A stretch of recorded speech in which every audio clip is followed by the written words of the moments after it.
চমৎকার সিদ্ধান্ত নিয়েছে আমাদের সরকার, চমৎকার উদ্যোগ নিয়েছে আমাদের সরকার। দেশের গ্রিডে আরো নতুন কিছু তথ্য নিচ্ছে, নতুন কিছু সংগ্রহ করার চেষ্টা করছে আমাদের সরকার। প্রিয় দর্শক, আজকের যে ভিডিওটা আমরা দেম, এটা হলো বিদেশ থেকে উচ্চ মূল্যের এলএনজি আমদানি নির্ভরতা কমিয়ে বৈদেশিক মুদ্রা সাশ্রয়ের লক্ষ্যে সরকার বঙ্গোপসাগরের অগভীর ও গভীর সমুদ্র থেকে গ্যাস উত্তোলনের মেগা উদ্যোগ গ্রহণ করেছে বর্তমান সরকার। এর ফলে দীর্ঘমেয়াদে ৩৬,০০০ কোটি টাকার বেশি সাশ্রয় হবে বলে আশা করা হচ্ছে।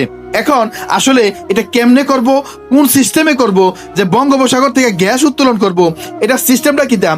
এই সিস্টেমটা তারা এভাবে সাজাইছে যে আন্তর্জাতিক দরপত্র ডাকিয়া সমুদ্রে তেল গ্যাস অনুসন্ধানের জন্য পেট্রো বাংলা 15টি গভীর এবং 11টি অগভীর মোট 26টি ব্লকে আন্তর্জাতিক দরপত্র আহ্বান করা হবে। এর মধ্যে আমাদের বন্ধুরাষ্ট্র চীন আগাই আছে, আবার এদিক দিয়ে পাকিস্তানও খাপ পাইতে রয়েছে, তারাও দরপত্র নিয়ে এই অনুসন্ধান কাজ চালাইবো। আর শুধু এনো না, আরো আছে আকর্ষণীয় শর্ত দিছে। শর্ত কি জানেননি? বিদেশি কোম্পানিগুলোকে আকৃষ্ট করতে গ্যাস ও তেলের লাভজনক ভাগাভাগি মূল্য নির্ধারণ পদ্ধতি সংস্কার এবং কর মৌকুফের সুবিধা রেখে সংশোধিত উৎপাদন অংশীদারিত্ব চুক্তি চূড়ান্ত করা হয়েছে। দেখছেন নিকার পাট্টা করছে কি দাম? আর শুধু এটা না, দরপত্র দেওয়ার পর আকর্ষণীয় পুরস্কার ঘোষণা করে দিব। পুরস্কারটা দিব এরকম, শর্তটা দিব এরকম যে যদি এখান থেকে গ্যাস উত্তোলন করা হয় তাহলে ওখানে শুল্ক মুক্ত অর্থাৎ কর মুক্ত এবং মোটামুটি ভাগাভাগি করব, যে আপনি এত পার্সেন্ট নিবেন, আমার এত পার্সেন্ট দিবেন। এই দেশগুলো আসবে না কেন? আসবে তো।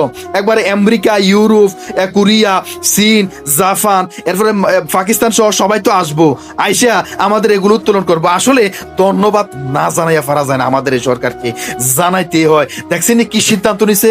আমাদের দেশের প্রতি আকর্ষিত হওয়ার জন্য, আমাদের দেশের খনিজ পদার্থগুলো, খনিজ সম্পদগুলো উত্তোলন করার জন্য এভাবে একটা সিস্টেম যদি নিয়ে থাকে, তাহলে তো ভালো সিদ্ধান্ত নিছে, ভালো কাজ করছে। ধন্যবাদ কেমনে না জানাইবেন এই সরকারকে। তবে আমরা আশা করবো এই সিদ্ধান্ত যেন বাস্তবায়ন করা হয়। এরপরে এনো শেষ না, আরো আছে। এটা হলো চায়না পার্টনারশিপটা এভাবে গভীর সমুদ্রে অনুসন্ধান ও গ্যাস উত্তোলনের জন্য ইতিমধ্যে সরকারি পর্যায়ে চীনের সঙ্গে আলোচনা ব্যাপক অগ্রগতি রয়েছে। চীন মোটামুটি জানাই দিছে, তারেক রহমান কিছুদিন আগে গেছে, যাইয়া কোলাকুলি করছে, কোলাকুলি করে চীন কইছে আমরা আছি, টেনশন করেন না, আমরা সব করে দেন, চীনের কাছে উন্নতি প্রযুক্তি আছে, করে দিব। দেখছেন এই দিক দিয়েও তো আগাই গেছে আলহামদুলিল্লাহ। বাস্তবায়নের সময়সীমাটা কিটা এটাও দিছে। সবকিছু ঠিকঠাক চললেও সাগরে গ্যাস উত্তোলনের জন্য অনুসন্ধান চুক্তি স্বাক্ষর এবং 5 লাইন নির্মাণ মিলিয়ে প্রায় 7 থেকে 10 বছর পর্যন্ত প্রয়োজন হতে পারে। সমস্যা নাই, আমরা দীর্ঘ 55 বছর যাবত স্বাধীনতার পরে আমরা দুঃখে দুঃখে আমরা আমাদের দেশটাকে, আমাদের নিজেদেরকে বৈষম্যের মধ্যে, অনুন্নতির মধ্যে আমরা তীব্রভাবে দুঃখে দুঃখে কষ্ট পাচ্ছি না? পাচ্ছি তো। বিশেষ করে ওই যারা আমাদেরকে বন্ধুরাষ্ট্র কয়, আমরা তাদেরকে বন্ধুরাষ্ট্র কই, আমাদের দেশের দালাল রাজনীতিবিদদের কারণে এগুলো হয়েছে না? হয়েছে তো। এখন 7 থেকে 10 বছর অপেক্ষা করলে আমাদেরকে উন্নত প্রযুক্তি দিয়ে যদি এগুলো উত্তোলন করা হয়, সমস্যা কোথায়? হবে, কোনো সমস্যা নাই, আমরা এগুলো সহ্য করতে পারবো। প্রয়োজনে আমরা 3 বেলার জায়গা 1 বেলা খাবো। তারপর আমাদের এই খনিজ পদার্থ, খনিজ সম্পদগুলো যদি উত্তোলন হয়, তাহলে তো কোনো এক সময় আমরা খাবার ঠিক মতো খাইতেও পারবো না, আমরা ঠিক মতো খাবো না।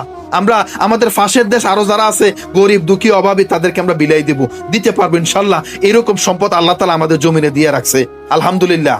দর্শক, এই উদ্যোগ সরকারের খুবই ভালো উদ্যোগ, খুবই ভালো এবং সাধুবাদ পাওয়ার উদ্যোগ। সকলে মিলে এই ভিডিওটা শেয়ার করেন এবং সকলে কমেন্ট বক্সে সরকারকে ধন্যবাদ জানান।